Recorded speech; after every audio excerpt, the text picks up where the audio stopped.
O pasado venres, a Xunta de Goberno local aprobaba, fora da orde do día, como asunto urxente, a proposta de programación e deseño do vindeiro Nadal. Inexplicabelmente, transcorridos xa 5 días, os grupos da oposición inda non puidemos ter acceso ao expediente para coñecermos en detalle a literalidade do acordado. É unha situación abertamente irregular, sen precedentes, que vulnera o regulamento orgánico do Pleno. Os grupos da oposición sempre temos acceso no mesmo día ao remate da celebración da Xunta de Goberno local aos expedientes que nela se acordan, nela se tratan. A única resposta dada dende a Secretaría do Goberno local foi indicarnos que o Servizo de Administración Electrónica estaba, literalmente, revisando a incidencia e que se nos avisaría cando estivera resolta para habilitarnos o acceso. Seguimos, a día de hoxe, nesta hora, sen ningunha noticia.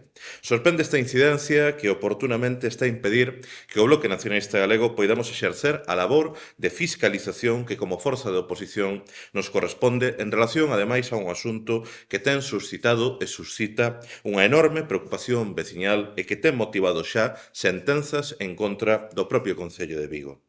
Por máis que Abel Caballero se apunte á desinformación que di querer combater o presidente Pedro Sánchez acusándonos de ser unha especie de Grinch que queremos pechar o Nadal de Vigo, a posición do Bloque Nacionalista Galego é, desde o inicio, tan clara como rotunda.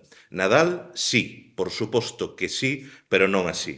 Ninguén, tampouco BNG, cuestionou os actos de celebración do Nadal na nosa cidade. O que se cuestiona é a imposición caprichosa dun modelo de Nadal que reduce unha parte importante da cidade a un parque temático inseguro e inhabitável.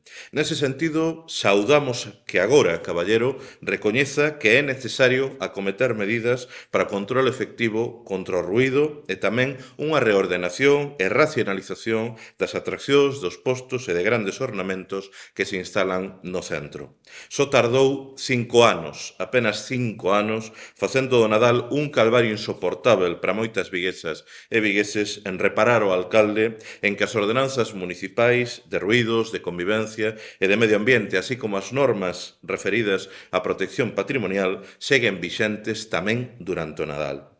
Lamentablemente, a opacidade que nos impide coñecermos neste momento o documento aprobado polo Goberno non nos permite valorar se as medidas anunciadas xenéricamente polo alcalde van ser unha solución real que evite, entre outros, que volvamos padecer o brutal colapso do tráfico vivido en anos anteriores con escenas gravísimas como ver peóns transitando por túneles e que produciu que os servizos de emerxencias como bombeiros ou ambulancias teñan serias dificultades para atravesar o centro da cidade co grave risco que iso entraña para a seguridade das persoas, para a seguridade de todas e de todos. Por iso, dende o Bloque Nacionalista Galego, o que exiximos é ter acceso ao expediente da nova programación de Nadal e o que nos preguntamos é se hai algo que Caballero non quere que saibamos.